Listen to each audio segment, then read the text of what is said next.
Top 5 myth about solar. Fifth myth is very interesting. Miss ಮಾಡದೆ ನೋಡಿ.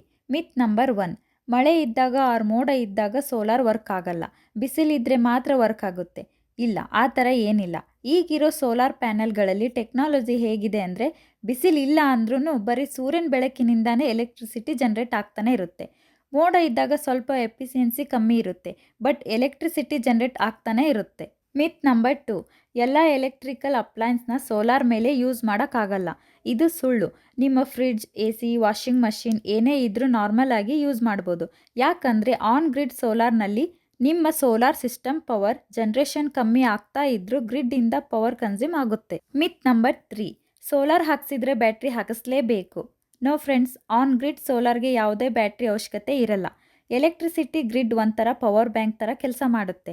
ನಿಮ್ಮ ಹತ್ರ ಪವರ್ ಆಕ್ಸೆಸ್ ಜನರೇಟ್ ಆದಾಗ ಗ್ರಿಡ್ಗೆ ಸಪ್ಲೈ ಆಗುತ್ತೆ. ಜನ್ರೇಷನ್ ಕಮ್ಮಿ ಇದ್ದಾಗ ಗ್ರಿಡ್ಡಿಂದ ಕನ್ಸ್ಯೂಮ್ ಆಗ್ತಾ ಇರುತ್ತೆ. ಮಿತ್ ನಂಬರ್ 4, ಸೋಲಾರ್ ಹಾಕ್ಸೋಕೆ ಲಕ್ಷ ಲಕ್ಷ ಇನ್ವೆಸ್ಟ್ಮೆಂಟ್ ಮಾಡಬೇಕು. Only rich people can afford it. No friends, solar is not a luxury, it's a investment. ಒಂದು 3 ಕಿಲೋವ್ಯಾಟ್ ಸಿಸ್ಟಮ್ಗೆ ಸೆಂಟ್ರಲ್ ಗೌರ್ಮೆಂಟಿಂದ 78,000ವರೆಗೂ ಸಬ್ಸಿಡಿ ಇದೆ.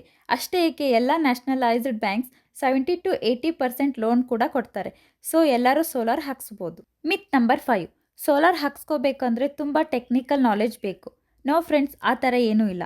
ನಿಮ್ಮ ಮಂತ್ಲಿ ಎಲೆಕ್ಟ್ರಿಸಿಟಿ ಬಿಲ್ನ ಸ್ಕ್ರೀನ್ ಮೇಲೆ ಕೊಟ್ಟಿರೋ ನಮ್ಮ ನಂಬರ್ಗೆ ವಾಟ್ಸಪ್ ಮಾಡಿದರೆ ನಿಮಗೆ ನಮ್ಮ ಟೀಮಿಂದ ಪೂರ್ತಿ ಸಿಸ್ಟಮ್ ಆ್ಯಂಡ್ ಡಿಸೈನ್ ಬಗ್ಗೆ ಕ್ಲಿಯರ್ ಇನ್ಫಾರ್ಮೇಷನ್ ಕೊಟ್ಟು ಆಲ್ ಓವರ್ ಕರ್ನಾಟಕದಲ್ಲಿ ಎಲ್ಲೇ ಇದ್ರೂ ನಮ್ಮ ಟೀಮ್ ಬಂದು ಸೋಲಾರ್ ಸಿಸ್ಟಮ್ ಇನ್ಸ್ಟಾಲ್ ಮಾಡಿ ಕೊಡ್ತಾರೆ.